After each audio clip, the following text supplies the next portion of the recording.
যে নিম্ন শ্রেণীর মানুষ সমাজের দায়িত্ব পালন করবে, এইটা তো স্পষ্ট। এইটা বুঝতে আর মানুষকে ভারী মনে হচ্ছে, এটা আমার মনে হয় না।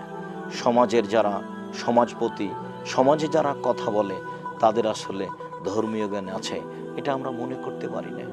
তারা আসলে সমাজকে মূল্যায়ন করতে পারে, এটা আমরা মনে করতে পারি না। সরকারি অর্থ সম্পদ আসলে বা জনগণের কোনো অর্থ সম্পদ তাদের হাতে কাছে গেলে সেই অর্থ সম্পদ তাদের হাতে নিরাপদ থাকে, এইটা সবাই জানছে যে তাদের হাতে নিরাপদ থাকে না। সম্মানিত দর্শক মণ্ডলী, অত্র হাদিসে কিয়ামতের পূর্ব লক্ষণ সম্পর্কে খুব খোলাখুলি বিবরণ দেওয়া হয়েছে।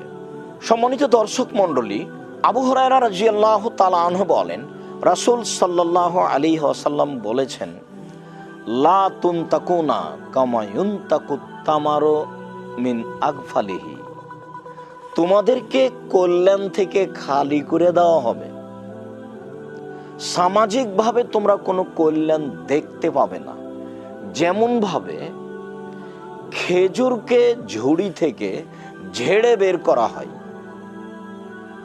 যেমন ভাবে কোনো ব্যাগ থেকে কোনো খাদ্য পানি, তরি তরকারি, সবজি বা কোনো ফলমূল ঝেড়ে বের করা হয়, যেমনভাবে বস্তা থেকে চাউল ধান ঝেড়ে বের করা হয়, তেমনিভাবে সমাজকে কল্যাণ থেকে খালি করে দেওয়া হয়। তার মানে কল্যাণপূর্ণ কোনো মানুষ সমাজে থাকবে না। সমাজে যারা থাকবে তাদের কাছে কল্যাণের কিছু আশা করা যাবে না। সম্মানিত দর্শক মণ্ডলী, হাদিসের অনুবাদে বুঝতে পারছেন পরিস্থিতি কেমন হতে পারে, যা পৃথিবী ধ্বংসের পূর্ব লক্ষণ।